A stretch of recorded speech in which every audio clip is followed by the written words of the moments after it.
Welcome to The Explainer. Today, we're doing something a little different, and honestly, a lot darker. I'm tossing out my usual host persona to become your guide, and more importantly, your mocking jester in what is essentially a grim, gothic fable. We're stepping straight into a Nietzschean nightmare to thoroughly dissect a society that is, well, completely lost its meaning. So let's dive into this explainer and examine this architecture of the uncanny that you so proudly call your civilization. You might want to brace yourselves, because those comfortable little illusions you hold so dear, yeah, we're about to shatter them entirely. You know, you sit up there on your velvet thrones, and you claim your kingdom is built on this immovable foundation of solid granite. You point to your laws, your culture, your so-called ethics. But I'm here as your jester to ask a genuinely dangerous question. What actually happens when a single, genuine presence leans against your freshly painted walls just to expose the rot and the absolute void hiding underneath? I knock on your mighty pillars, and they just echo with this terrifying hollowness. Your entire civilization is really nothing more than a stage set, and frankly, the paint is already starting to peel. Section 1. Architecture of the Uncanny. The lexical veil of civilization. Just look at your arrogant claims for a second. A projected fortress of granite. But the reality? It's a mere lexical veil. You throw around these grand, heavy words, things like decency, honor, virtue. But the signifier of decency has completely devoured the actual living substance of virtue. It's left literally nothing behind but structural decay. It's a hollow sham. You're just wearing this mask of morality to hide a fundamental lack of soul, this collective will to nothingness. Your whole linguistic landscape is basically a trap. It's a semantic construct that is practically begging for an audit. You see, you live by these invisible agreements. I ask you, is this actually virtue? And you reply, well, it's what we've all agreed upon to keep the dark at bay. You don't actually feel sorrow, do you? You just participate in this staged phonology of grief. It's just a mechanical sound you make with your mouths, because the script of your society demands that you make it. Section 2. The Jester's Performative Dance, Shattering the Pretense of Sorrow. Watch the sequence of my invasion. First, I step right in and shatter your designated time for weeping. I see you shedding these perfect crocodile tears for your digital spectators, and I just laugh. A loud, piercing, genuine laugh that cuts right through the hypocrisy. Then, step 2, I go and sit beside your gilded few, your so-called elites, and I mirror them so perfectly that the parasite hiding right behind their silk-dressed ambition is totally unmasked in the harsh light of day. And finally, step 3, I disrupt your sacred transactions. I dance through your marketplaces, completely tearing down your illusion of value. Because here's the thing. Your grief is merely a phonological script, written purely for an audience of digital spectators. You actually tremble when someone laughs the laughter that no one else dares to own. You cling so desperately to your herd morality, pretending your neatly structured tears have some sort of metaphysical weight, but they don't. Your morality is just a calendar appointment for weeping. You're terrified of the jester because I represent the chaotic truth that your entire existence is just a theatrical performance.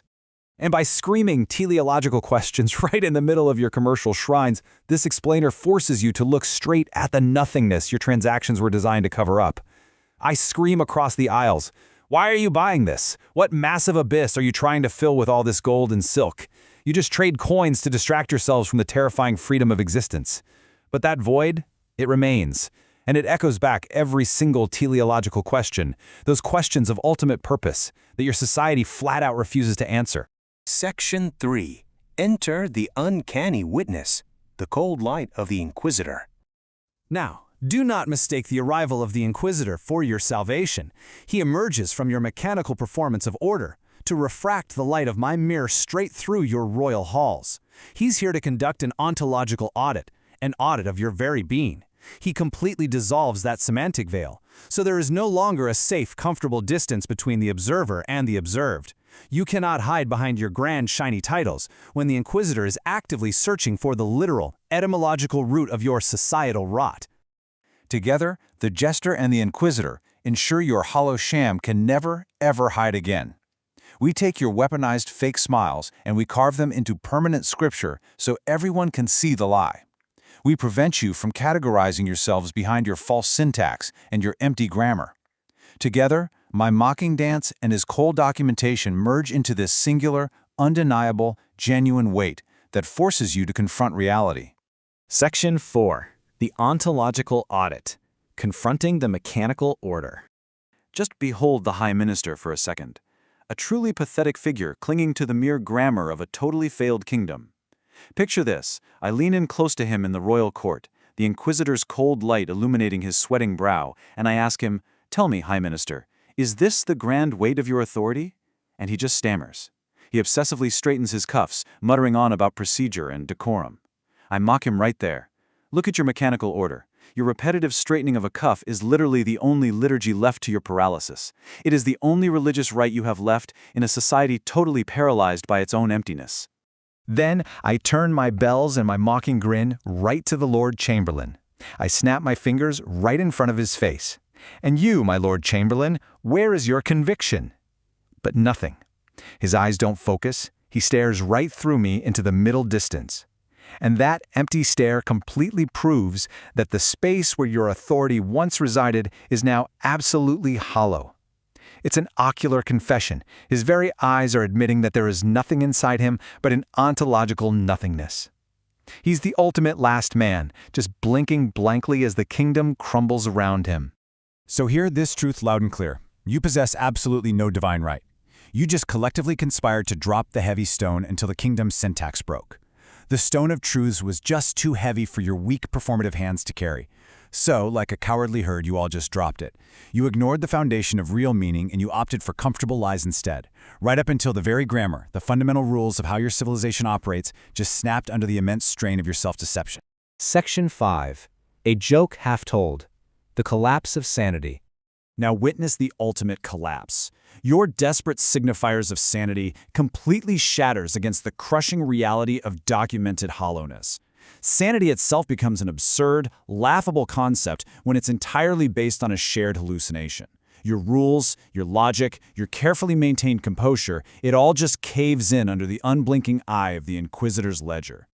Your society is frozen. You are caught mid-sentence in a grand joke, where the punchline is the terrifying realization that none of it was ever real. You're in a state of semantic paralysis. The words no longer connect to reality. The High Minister is still adjusting his cuffs, the Lord Chamberlain is still staring at the wall, and the Jester is laughing uncontrollably right in the center of the throne room. The kingdom is nothing more than a joke half told, totally abandoned because the teller realized the audience doesn't even exist. I'll leave you with this final thought from our audit today. The Jester has finished his dance, and the Inquisitor has securely closed his ledger. The lexical veil is torn down, the fresh paint has been entirely stripped away. So look past your painted heights and ask yourselves what truly remains in the dark. When the stage play ends and the theater goes pitch black, what is actually left of you? Thank you for joining me on this deeply philosophical dive today on The Explainer. Until next time, dare to look into the void.